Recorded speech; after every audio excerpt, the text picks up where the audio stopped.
Well, folks, welcome to one more edition of Politics and Random. Egberto, Willies, your host. Thank you so kindly for being a part of the show. We are going to have a great show for you as usual. Welcome aboard, everybody. Welcome aboard AVQ, number uno from Brooklyn, New York. How are you doing, buddy? We also have Lisa Blair from Atlanta, Georgia. Yvette Avery Herod from Atlanta, Georgia.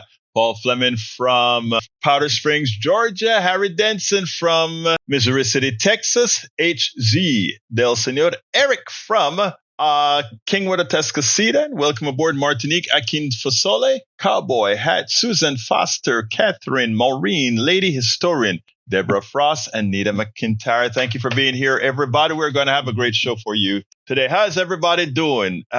Seems like Amazon, look, what is starting to happen, according to Amazon, if you are to believe them, is that they're going to lay off 14,000 people. The experts say more like 30,000 to 40,000 people. And the reason they're going to be laid off is likely they're saying AI. I think it's twofold, really. It's probably AI, but it's also probably that the economy is, not doing as well as it should be doing. But I think now more than ever, it's the time for us to engage on all these populist type of activities. And the reason why is that we are at a flex point right now, brothers and sisters. I mean, a real flex point. And that flex point is the following. Are we going to allow the continued theft of our intellect, the continued theft of all that we produce? You know, a lot of executives for a long time, a lot of white collar workers for a long time, they thought that they were immune to these types of things, right? But as you have an economic system that monopolizes parasitically on your work, your worth, and your intellect, eventually it factors you out of the equation because it comes down to the least common denominator, right? And those are the things that we fight for. Those are the things that I'm into. It's a next level of indirection of thinking. It requires critical thinking. It's easy for us to simply say AI, bad, gonna cost jobs, get rid of it. That's a simple answer. It is easy for us to see shut down, just pass a clean CR so people get paid. I mean, the simple answers are, generally speaking, not the best answers because it is devoid of a lot of critical thinking. You know, I always give the idea of the bushels of corn with a lot of hungry people, right? You feed a lot of hungry people. And in feeding the hungry people, your bushels and bushels of corn are ground to feed these people. And you don't feed them till they're to gluttony. You feed them for sustenance, to sustain themselves. But you have those that see that you've saved 5 bushels of corn, and then they want to run to you, and they want to use their brawl. Oh, look, he's monopolizing on that 10 bushels of corn, and he's not using it. Let's go ahead and attack. That is how. That's the feelings I get from the way MAGA and many others operate, the superficial. We see the 10 bushels of corn. After we've harvested thousands of bushels of corn and fed the people, because some want a little bit more, right? What happens is they now want to confront you and use all kinds. He's monopolizing on that bushels of corn, and he's holding back, and the lies start of all that he's holding on to extra corn that the people should have, etc., right? Not taking into account that corn is really intended to be planted for next year's several thousand bushels of corn that's going to come from those 10 bushels of corn so that we can feed the next year. And that's how I feel a whole lot of times about how we operate as a country. It is so easy to just jump on the superficial. You know, the person who jumps on the no tax on overtime, no tax on tips, or reduce the tax. The Senate, they're asking you to pass a whole lot of amendments to reduce taxes, etc. And you don't see that reduction in tax that's going to cost you less than a few hamburgers a year. It's going to prevent streets from being built or repaired such that when they need to be built and repaired, it is that much more damaged and that much more expensive to fix, or that you keep a whole lot of folks uneducated. Or you look at AI as a problem and not see, well, is AI the problem or is our economic system the problem? Again, deep thinking, a little deeper thinking. The problem isn't AI. The problem is our economic system, right? An exploitative economic system, AI flourishes for the few in an exploitative economic system, a system where you're not rewarded for your worth and what you bring. It is such an important concept for people to understand. Again, AI, not bad. Economic system for this current economic system for AI, bad. Because what you find then is what's occurring at Amazon, for the portion of Amazon that is being let off from AI. But for all the jobs that are going to be lost by AI, look, right here, I use AI. I use AI to be more efficient so that I can bring more to you,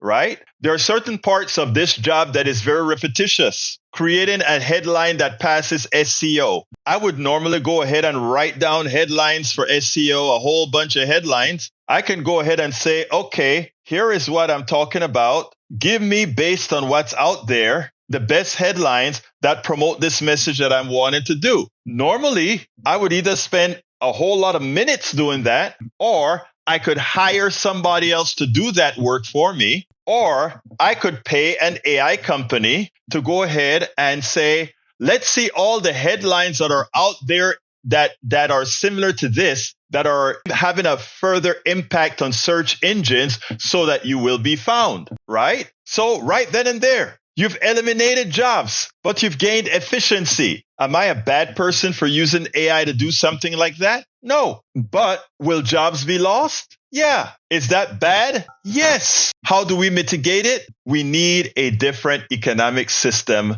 that works with AI and also appropriately provides those who need to be paid from the knowledge they got from AI. From AI, what does that mean? All of us, right? Every time you use your search engine, all of you that are listening to me right now, every time you tune into this program, every time you hit a like for this program, every time you share this program, every time you write a message about this program, every time you write a comment, you are making AI more intelligent in many ways. You're making it more intelligent specifically about you, but you are also making it more intelligent about socioeconomic interactions. You are doing a whole lot, right? So it is so important. It is so important for us to do critical thinking. And what Republicans have been summarily neutering is the ability for people to critically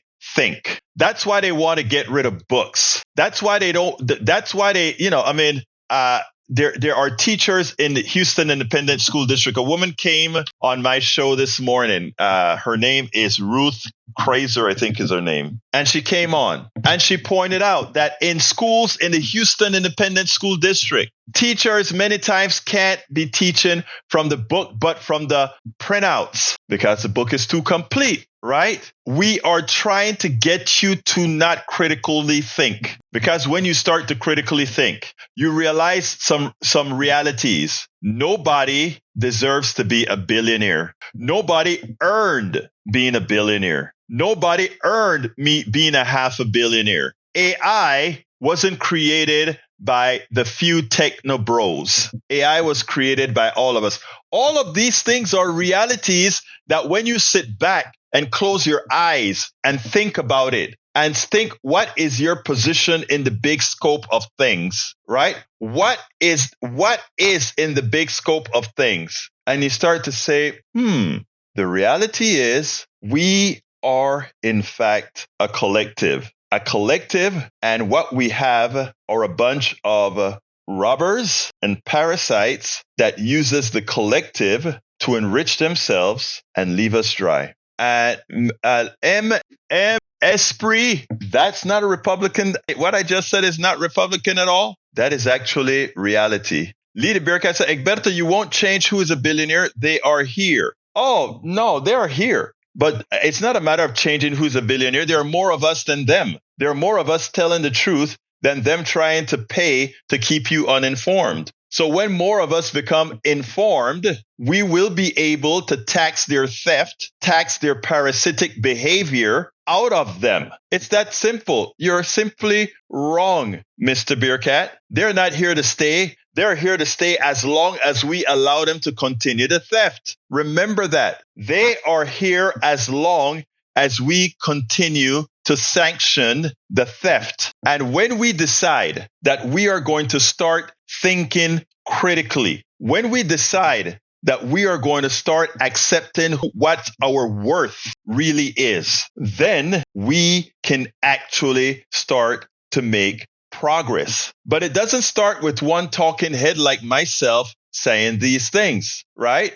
It starts by those of you listening to my words who used to believe that there was something special about billionaires, that there's something special about how they earned it or that they deserve it. When I have been able to successfully get the truth across that they are but parasites, and you are able to replicate that message to your mother, your brother, your sister, your auntie, your daughter, your cousins, your friends in a manner that gets to them, and it takes on mass appeal because it's a mass truth, then we would have succeeded. Because in this case, I know I am right. And I mean, a billionaire has not made any of that. Our economic structure allows that billionaire to exist because of how we multiply money, because of how we have allowed these people, based on our economic system, to skim off of them.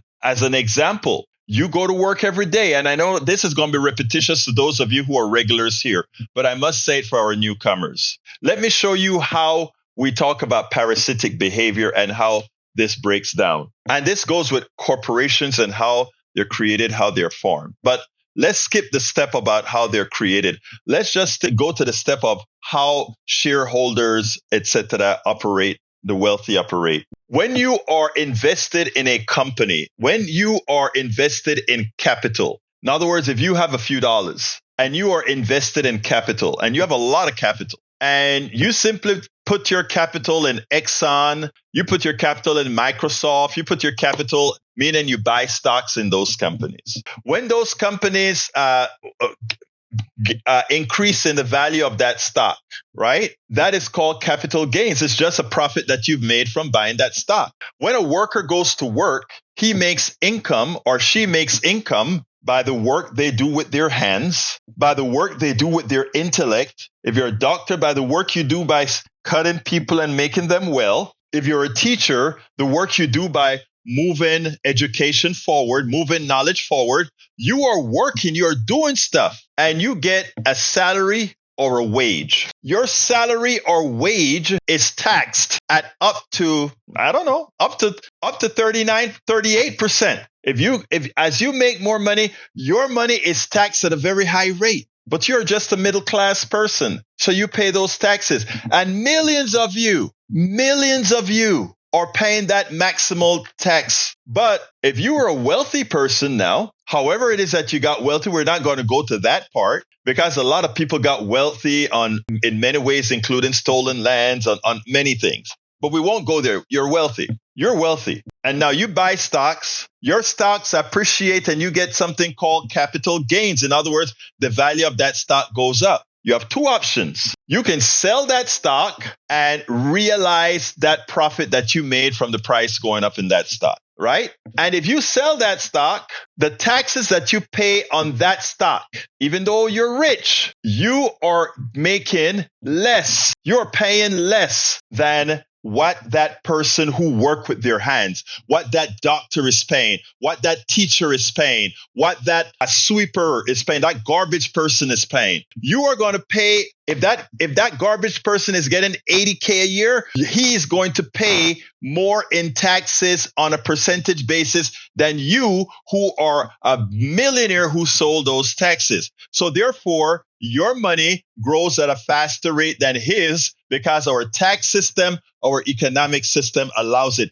We decided to call income made from stocks differently than income made from your labor. But it gets worse, because people like to say, well, that person who bought the stock to prop up those companies, they took risks. True. But when you go to work every day, when a teacher goes to work every day, that teacher is risking that in a society that is based on guns, that a kid could come in and kill that teacher. That teacher is taking a risk. When that fireman or firewoman goes up that ladder to fight that fire, they are taking a risk. When everybody do whatever job that they do, they're taking a risk no less than, in fact, more so of a risk than that investor is taking with their capital. But guess what else is true about that investor? Let's say that investor bought a piece of stock, bought some stock in a company that turned out to be trash. It's a terrible company, and the stock price goes down, and they know that there's an unlikelihood that that price is ever going to come back. Let's look at what the system allows them to do as well. So what do? It gives them the opportune time to realize their income in the stocks that they have that have made a lot of money. So they go ahead and cash out that stock that made a lot of money, as well as cash, right? As well as cash the stock that lost a lot of money, and the loss in that stock offsets the gain in the other. So therefore, it is over and they don't lose anything, because in effect, Uncle Sam gives them back their money by giving them that tax break. And there are all these economic ways that people that have money make more money and have the ability to make quite a bit more money than you will ever make. But let's say this guy's a genius and all of their stocks continue to appreciate, and they turn from being a billionaire to a double billionaire. Well, they need to spend money, right? They need to spend money. Do you think they're going to cash that stock out and then go ahead and pay money to the government so that we can have streets and roads and schools? No, they don't do that. They go to a bank and they tell the bank, hey, I have a couple $1 billion in stocks. I'd like to take out a loan for a couple $1 million. And the bank says, okay, what's your collateral? My stock. And they take that money from the bank and they spend it. Guess what? You don't pay taxes on appreciated stock unless you sell it. And you don't pay taxes on loans. So they are loaning money backed by their stocks to spend their money. So they don't spend any money that they earn. They just spend borrowed money that's backed by the stocks. And that way they pay zero in taxes. And there are so many mechanisms like this that are used by the wealthy. So what I'm trying to tell all of the people that are listening to me that are willing to hear and listen is the system is designed to enrich a few. And it's all being done at your expense. Because when the school district needs more money, they can't get it from the wealthy, they get it from you. When the roads need to be fixed, they either stay unfixed or they put it on you. When AI is blowing up, the people who get the spoils are the investors in these AI companies. And as these AI companies do more, they lay off the workers. It's a terrible paradigm. That is capitalism. And anybody who wants to dispute or talk about that, please, I don't care. Are you a professor, a capitalist professor that want to talk about this? I'd love you to call. Embarrass me in real time if you think you can. The economic system, brothers and sisters, is a fraud. Our economic system, I repeat, is a fraud, built on a fraud and built on stolen capital. Now, am I saying to get that back, we need to just go take it? No, because we played the game and we, the people, voted these charlatanes into office that are doing these things. So how then do we solve the problem? And the problem is so simple. Tax the rich. Take it through taxes and take away their unearned economies, because that's what it is, unearned. We did it.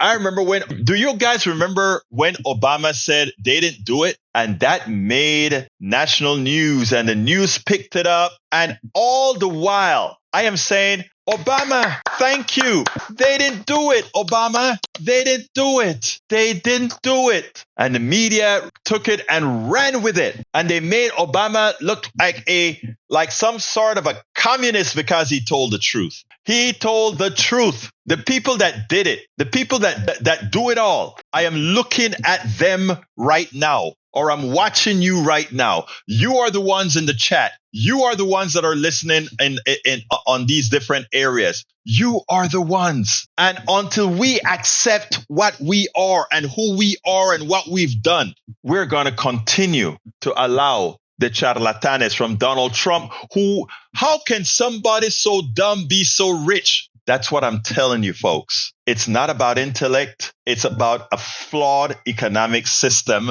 based on something that doesn't require intellect to exist. It's a system that robs other people's intellect. That's what it's all about. Starting from the patent system. When I wrote my book, as I see it, Class Warfare, the Only Resort to Right-Wing Doom, people wonder, why did you put the patent system in that book? Well, because that is a part of the fraud. That is a part of the fraud. Look, I want to say this before I get into the videos that I prepared. I didn't realize I was going to get onto this subject for such a long time, but I just saw the Karen come across that said Amazon laying off 14,000 people because of AI. And it just hit a nerve that I thought needed to be spoken about. This is what I really need to talk about. So, I mean, I would discuss this civilly, where one person get to say something, the other person get to say something, and we can refute point by point. But I will speak to any, and I repeat this, if you are a professor,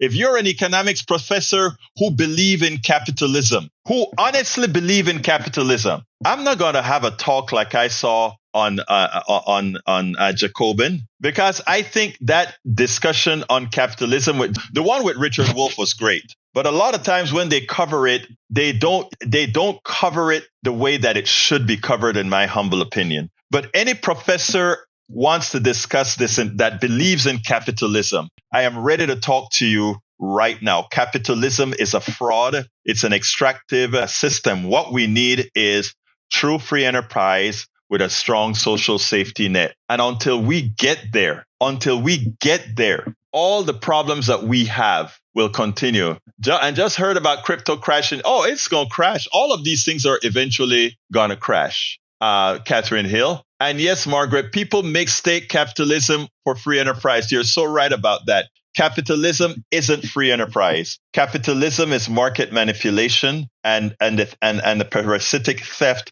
of their intellect and all that you own. That's capitalism. And until we stop allowing the people who benefit from it, from their parasitic behavior, until we get to that point where we stop the benefits that these people get from ripping us off, it's going to continue. All right, let me go ahead and play my first video. This one is about, let me just go ahead and play it, and then we'll take it on the other side. Representative Angie Craig, Democrat of Minnesota and the ranking member of the Committee on Agriculture, appeared on MSNBC today. And she had some choice words for the Speaker of the House, Speaker Johnson, where she pointed out something quite interesting. If his lips are moving, what does it say? He's lying. Let's get explicit here. This speaker, on just about every issue that he comes out with, he simply goes out to the American people and lie. He lied when he told them that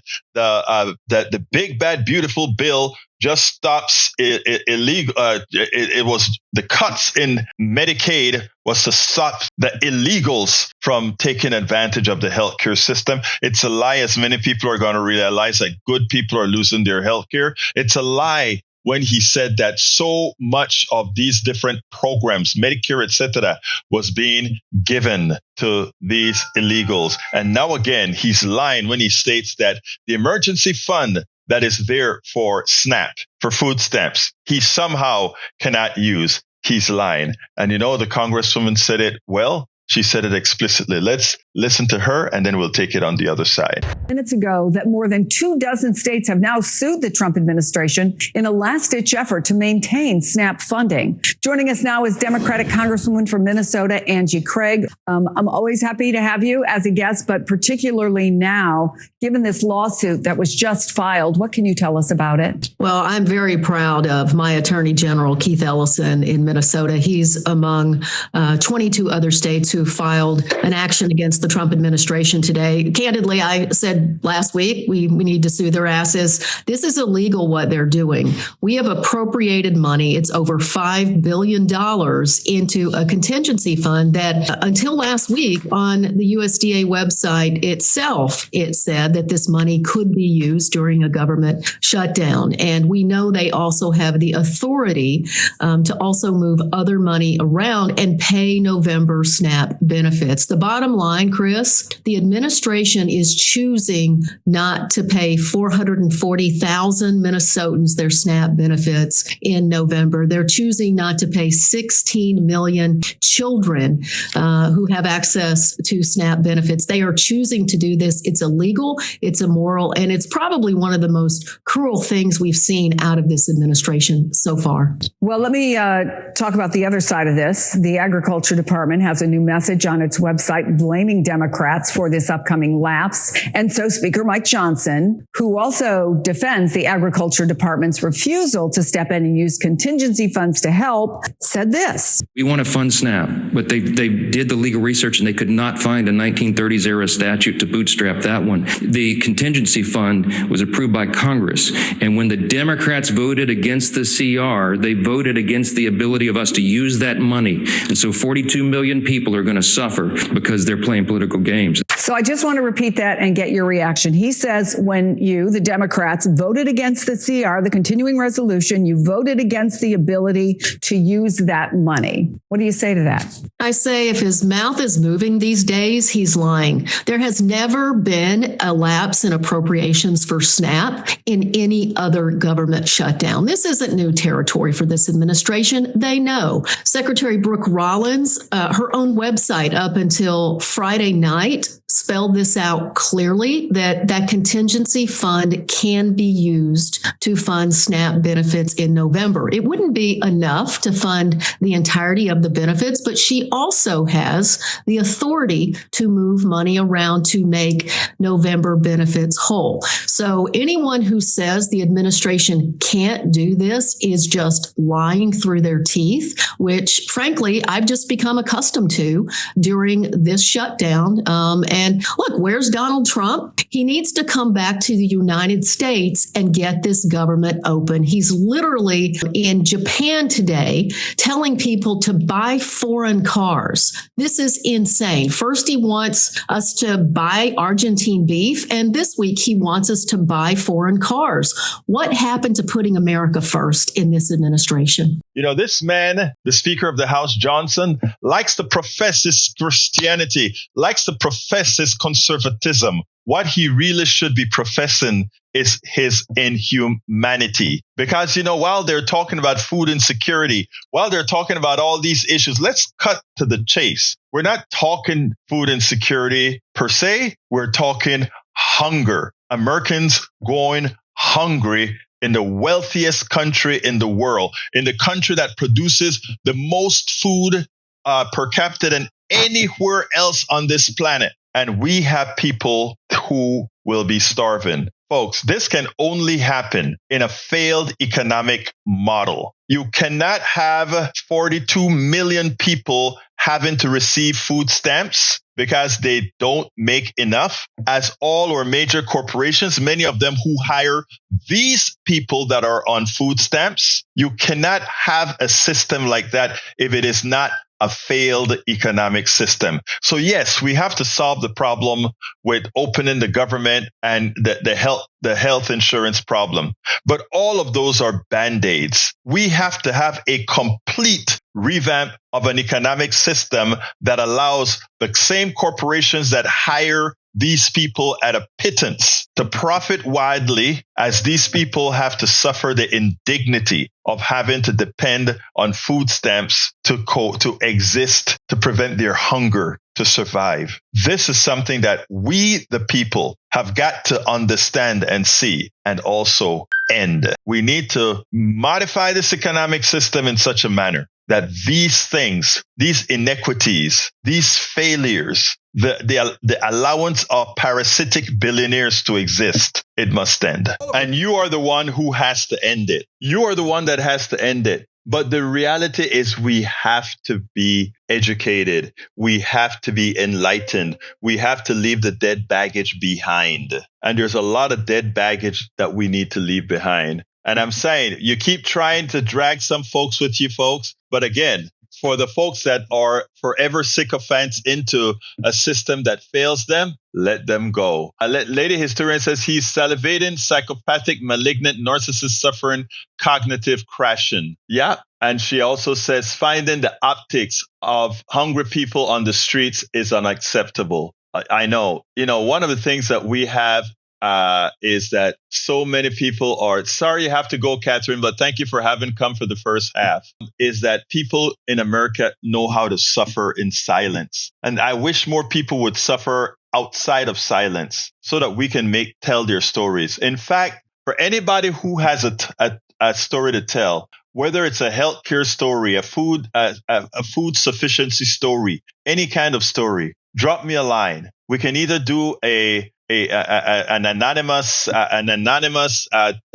blog about it, or if you want to put a face onto something, we can do a Substack live on it. But I want us to stop suffering in silence. I really do. I think that is one of the reasons, we believe in this stuff called rugged individualism. You know why they preach rugged individualism? They preach rugged individualism because rugged individualism means you suffer in silence. Remember that. Anytime they say America is a rugged individualist country, there's nothing natural about being a rugged individual. Nothing natural about that. We are all codependents on each other. This rugged individualism there serves one purpose.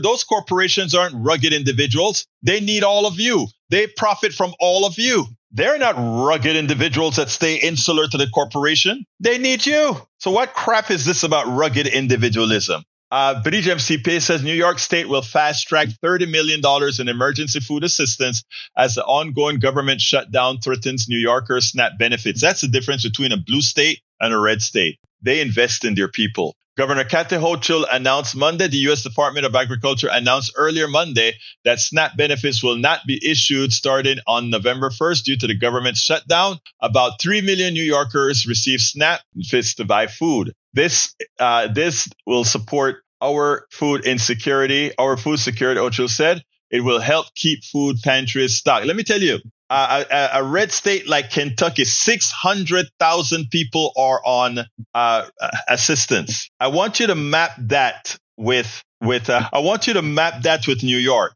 New York has 3 million people. New York has more than 10 times the population, I believe, if I recall correctly, of Kentucky, which means the amount of food stamps Kentucky uses on a per basis is huge. Yet their representatives are so callous in what they want to do to those folks. Harry Denton said, Egberto, I think all 50 states should continue to sue this cruel, mean-spirited, corrupt administration. This woman in the video has nailed it. Convicted felon President Donald Trump and most of the Republican Party looks at nutritional benefits this way. Republicans, but you know what? There are more Republicans on SNAP than there are Democrats. I mean, the SNAP fulfills the rural areas like no other because our farmers and a lot of people cannot support that infrastructure in rural areas. I need to verify the numbers exactly. So I want to come back to verify that that number is correct. But I think I read that, but I'll verify that. So hold on to that. I believe in accuracy. Let's listen to the last video, and then I'll come back with an answer. Representative Craig, Democrat of Minnesota, exposed, to put it bluntly, embarrasses the Trump administration for their tariff policy, their foreign policies, and wait a minute, even their industrial policies. I want you to listen to this, and then we'll take it on the other side. Treasury Secretary Scott Bessent was confronted over the hardships that farmers are facing due to the trade war, President Trump's trade war. I want to play that exchange. China has been boycotting American soybeans, and American farmers have really suffered. Do you see a real light at the end of the tunnel there? They may allow soybeans again? Well, Martha, in case you don't know it, I'm actually a soybean farmer, so I have felt this pain too. According to The Hill Online, Bessent's latest public financial disclosure shows he owns corn and soybean farmland in North Dakota worth between $5 and $25 million. Forbes puts his net worth at $600 million. Do you believe the administration is in touch with how farmers are being impacted? Well, I don't think the secretary's been on a combine, and I know that all over Minnesota, we've been combining corn over the last couple of weeks, and we're almost done with it. Look, this administration is so out of touch with America's family farmers. You know, they've slapped America's farmers in the face for the last several weeks as they chose to bail out Argentina, this across-the-board trade war with China in Minnesota alone has cost us $2 billion in soybean grower business. So that guy's never been on a combine. And it's just, once again, this administration is putting America last, and they need to get Trump home. None of this is going to stop until he gets back, calls Republicans back from their more than month-long vacation now, and gets back to the negotiating table. Wait a minute. Scott Bessent. You mean Scott Bessent, the Treasury Secretary, who is at least a half a billionaire, is a farmer? Wow. The insensitivity of these people boggles the mind. The guy is a capitalist who owns farmland, but does have nothing to do with farming. He makes the profit and the spoils off of the hard-working farmers. Farmers, wake up. Please, farmers, wake up. Scott Bessent, be for real. But you look at the entire United States policy, both on tariffs. He goes to Japan and he says, hey, guys, Japan is building a whole lot of factories in America. Go ahead and buy yourself some Toyotas. Look, that is marketing cars that are built by a foreign company over a U.S. company, right? I mean, should he not just stay neutral? The market will be there for Toyota. Shouldn't he just stay neutral? But all his sycophants now hear him say, Trump goes out there and tell Americans, buy Toyota, not Ford, not Chrysler, not Cadillac, not any of that. Go buy Toyota. I understand why he said it. But again, isn't it supposed to be America first for these guys? And then, of course, beef. The cattle farmers finally kind of recovering from their slump. And he goes ahead and he says, okay, we're going to import a whole lot of beef to drop the prices of beef for the American people. And at the same time, screw our ranchers and screw our own supply line. Don't you want to really improve your supply line so that costs fall as opposed to doing not America first with which already you're going to give between $20 and $40 billion? Look, I don't know what more some folks need to learn about this administration. It's whoever has his ears and whoever gives him moolah. And farmers, ranchers, MAGA, he doesn't give a damn about you. He just needs your vote. And he'll tell you whatever he needs to tell you. He'll lie however many lies he needs to tell you, because he figures your gullibility is beyond exhausting, and he's willing to ride it as far as he can.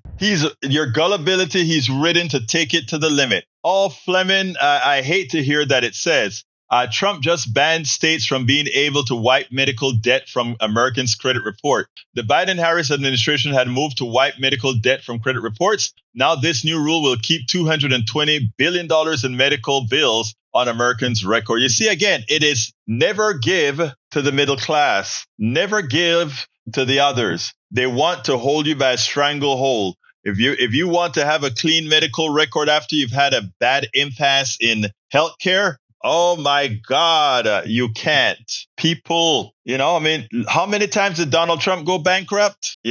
Amazing. Welcome aboard, Lynette. Welcome aboard. Follow the Argentina. Yeah, I understand the Argentinian minerals, but guess what? Imagine if we allow that right-wing government to fold. Then when the rare earths that Argentina has and all the other resources they have, they could bargain equitably. But instead, what do you think May is going to do with all the minerals? He's going to sell it on the cheap to the U.S. corporations to enrich himself and screw his country. That is what the former presidents of Venezuela did. Of course, Carlos Andrés Pérez nationalized, justifiably so, the oil industry in Venezuela. But again, the corruption of the corporations in Venezuela created a Hugo Chavez. You don't hear that story here in the United States. Michael and Egberto, conservatives continue to refuse to address the reason the government is shut down. If Trump and the Republicans have their way via the BBB, people's healthcare insurance costs will double or triple to the point of being unaffordable. It will be unaffordable, Michael Rudnin. Nobody,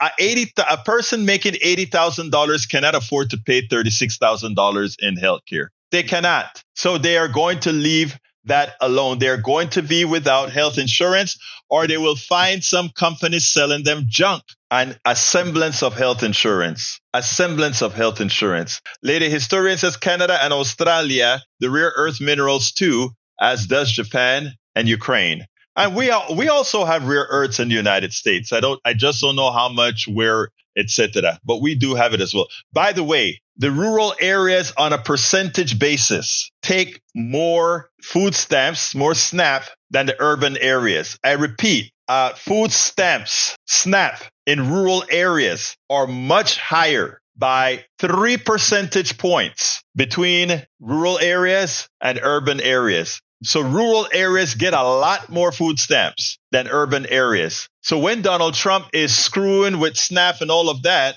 remember a higher percentage of his people are actually getting hurt. I mean, what is it going to take for you all to see that he cares little about you? And by the way, people getting SNAP are not that these are lazy people, etc. A lot of these people are working for the Walmarts and these other companies that don't pay them a living wage. And that's why they're on SNAP. So we are subsidizing wealthy companies who refuse to pay their employees as they give their stockholders dividends and buyback stocks. When are we going to stop allowing them to take advantage? When will they? I know, we have to hope that they realize they've been had. My dear brother Magner, how you doing, sir? Welcome aboard, Cheryl Elkins. The working poor, they're working poor so hard. I know they are. How you doing, Patrick? Great to hear you. Doing good. Glad to hear your voice. I want to point out that red states, out of principle, refused money from the Affordable Care Act. Medicaid expansion to the Affordable Care Act. Therefore, those red states have more people that are in medical debt than Democratic or blue states. Yes. And so that's a double whammy. And then I wanted to comment on a couple of Bearcat comments. Billionaires are here to stay because we allow it. We could easily vote to remove half their wealth every year until they get down to what we consider a threshold where quality of life no longer increases. You could start with an arbitrary number like 25 million. I would have a really hard time being convinced that if you have $25 million income per year, that $26 million gets you any better quality of life. He also asked yesterday, I believe facetiously, who produces what countries produce hard drugs. Bolivia legalized cocaine, and their people were better off because organized crime decreased. their economy increased. And again, as you and I said, that is their choice. And Oregon isn't a country, but it is a state, and they allow and legalize the use of cocaine. Their quality of life increased. Their ER visits from their general population decreased. Their addiction rates decreased. There's a lot of other states and other countries that allow and have state-run heroin dispensaries for people that are already addicted to it, and their heroin addiction is going in the opposite direction as ours. There's a number of North European countries that allow hard drugs, and the entire world up until the late 1800s allowed hard drugs. Opium was one of the biggest medical medications there were. Cannabis was the second one, and there wasn't a problem with it. And fentanyl is actually safe as long as you know how much you're taking. The fact that there's a black market is the reason why you don't know how much you're taking, and that's the reason why people die. So when you have a regulated market, organized crime disappears, deaths stop, and the fact that we're blowing boats up without even knowing what's on them is actually increasing the price of these drugs, which is increasing incentives for people to get into organized crime and sell it. Yeah, and not only that, bring the drugs instead of bringing it from Colombia or these other places, change where it comes from. But I got a couple more things I got to say, and I only have a minute to say it. So thank you so kindly, my dear brother Patrick. Let's talk tomorrow, okay? One comment. One other comment. Before the drug war, all these places that we demonize were actually wonderful places to visit, and it was actually our actions that ruined them. It was the drug war that brought on all of these problems, and so then they should be justified by coming in here and attacking us under the same logic. I'll leave it at that. Let me suggest that people also realize what the Chicago boys did around the world that destroyed these different economies in South America. But we don't learn that here. Thank you very much, Patrick. We'll talk tomorrow. Anyway, folks, I got to get out of here. But before I get out of here, I want to address my brother, Bruce Pollard, when he says, well, if we start taking back what the billionaires have stolen, and I use that word decisively, what the billionaires have stolen from us all, because they did it legally. It's what I call it legal theft, because it's off the backs of all of us by paying less, all the techniques that's used for them to have amassed that amount of money. They have nowhere to go. They have nowhere. The thing that keeps capitalism going is America with a strong military, to protect anybody who messes with it, and also a belief system where people believe this is all they've got. And one of the things that we have to do, and why the United States invests so much in making sure other countries that are trying other economic systems fail, is because once Americans start to see Venezuela sits on the largest amount of oil in the world. If that oil was ever to be dispersed the way the Bolivarian Revolution with the original, notice I said the original Hugo Chavez wanted before he was really before he turned, and when I say turned, a lot of what happened is because he was under duress. But if the original intent of the Bolivian Revolution was realized, there would have been the United States of South America sitting on the largest bottle of oil. And we just could not have that, because the actual economic system that would have governed it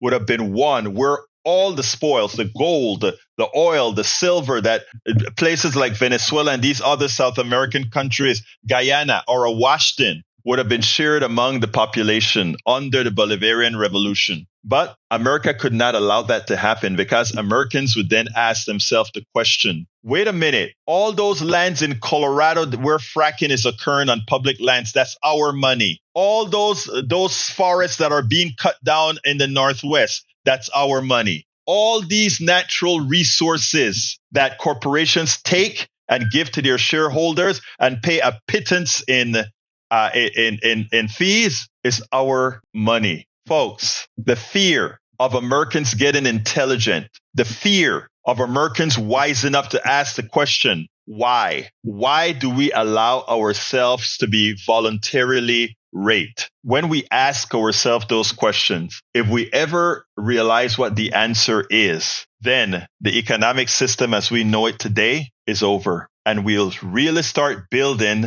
that system that Bernie Sanders talk about, etc. But we have to first do our jobs. We have to first earn the trust of people. And beyond earning the trust of people, articulating how will we ever, or how do we make a transition to an economic system that is equitable for all? Because as you know what, AI may accelerate us asking those questions and finding the answers appropriately. AI, the destruction that AI is going to make on the employment system in this current economy should give us the impetus to move forward. Got to get out of here. Folks, please remember to support the program however you can. You can support the program by going to politicsdoneright.com/newsletter, politicsdoneright.com/newsletter, and please become a paid subscriber. If you do that, you help us continue to promote this message. If you disagree with the message and you want to come on with me, look, we can have, if you're not like,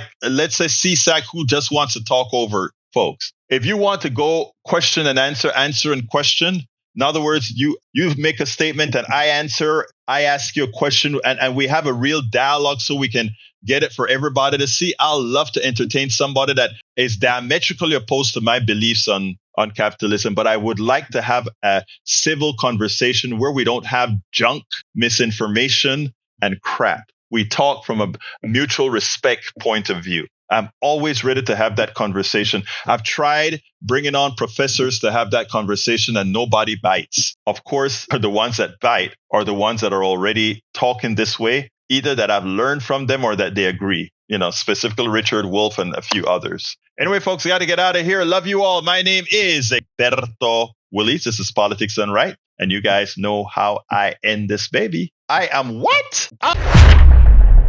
All of our country's problems, from polarization to ignorance on domestic and international issues to a complete misunderstanding of our economic and healthcare systems, are a direct result of a derelict mainstream media that too often bend over backwards to support corporate or bought politicians' wants as opposed to the people's needs for real information to make their lives better. Independent media is the only solution to inform truthfully and factually. Why?